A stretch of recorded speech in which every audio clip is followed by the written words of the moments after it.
but it is a fully expected day. Glenn, what do you say to, and this is me just trying to echo some of the claims of folks who rightfully are upset at what transpired, and I think what they view as a lack of pushback against what was clearly a wrong by Trump and the Republican Party that enabled him. But what do you say to folks who say that this was Democrats capitulating to Republicans and basically affording them a luxury that Republicans weren't even willing to afford Democrats 4 years ago? I wouldn't call it capitulating. This was the Democrats, including some, constitutional scholars, like, for example, Congressman Jamie Raskin, who knows the Constitution inside and out, acknowledging that the Supreme Court did something that we can't undo. Because when the Supreme Court abuses its discretion, misreads the text of the Constitution on purpose, as they have done multiple times now to, throw Donald Trump an assist, there is no other court or body to which we can appeal. So this was the Democrats not capitulating, but acknowledging that we have a constitutional order, like it or not. And when the Supreme Court announces this is their interpretation of what is required to disqualify someone, I'm sorry, I can disagree with it all day long, and I do, but I don't have anywhere to go above the Supreme Court. So the place we all have to go now is to fight with everything we've got to try to reinstall some legitimacy to the Supreme Court in whatever way we can, and perhaps even more importantly, gear up for the next election. Because, Brian, if this doesn't inspire us to make sure we flip everything at the midterms, then what in the hell will inspire us? I think that's such a great point. And I think what's important, look, at least for what I do, which is focusing on messaging, we are in a situation right now where every day I think we have to take into account whether what we are saying and what we are doing is serving the purpose of persuading people who we've lost, or bringing people into the political fold who have not been interested in politics, who are disaffected by politics, or who may have left the Democratic Party.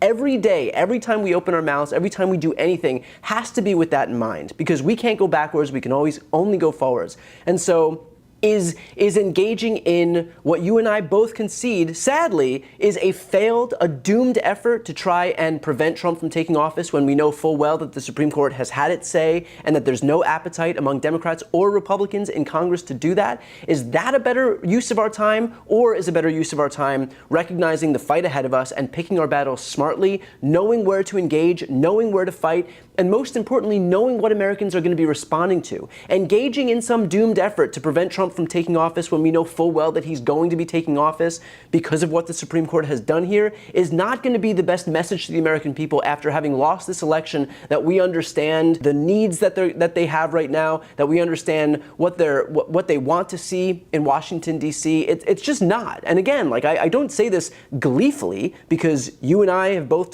spoken at length about what we think should have happened as it relates to the Supreme Court. But the reality is that what should happen and what did happen are two entirely different things. And so given this unfortunate reality that we find ourselves in, we have to think about what's going to be most effective to our movement more broadly moving forward. Yeah, I would humbly suggest to those people who care about democracy, who care about the rule of law, who care about allegiance to the text of the Constitution, and who care about accountability when people violate the laws of our nation, let's leave the infighting and dysfunction to the Republicans.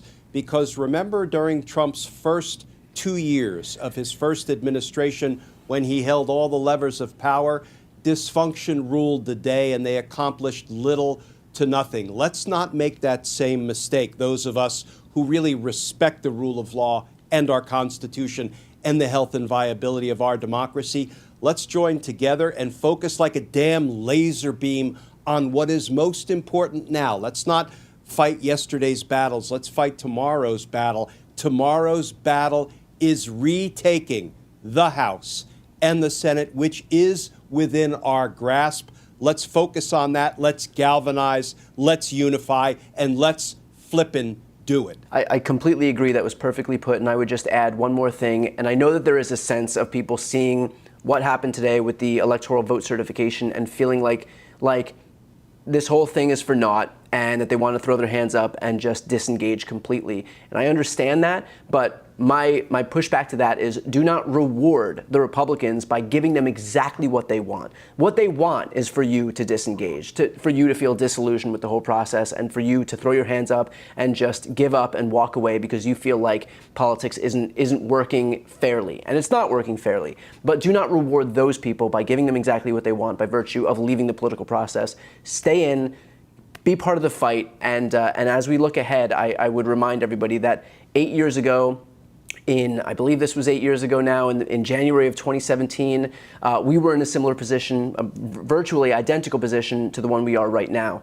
And within 2 years, Democrats would retake the House by the biggest margin in modern American history. So 2 years after that, that would serve as a precursor to Democrats holding on to the House, taking the Senate, and also taking the White House. So there is some light at the end of the tunnel. And remember, Republicans have full control of government right now. The silver lining of that is that they own any successes, but they also fully own any failures. And they've made a lot of broad promises to the American people about bringing the cost of everything from housing to rent to food prices down, and we fully intend to hold them accountable for all of their promises. So a lot can happen in the next couple years here. But I would absolutely echo Glenn's claims here and reiterate that we should be focused like a laser beam on winning moving forward and not fighting yesterday's battles, as unfortunate as that might be. So for those who are watching, if you want to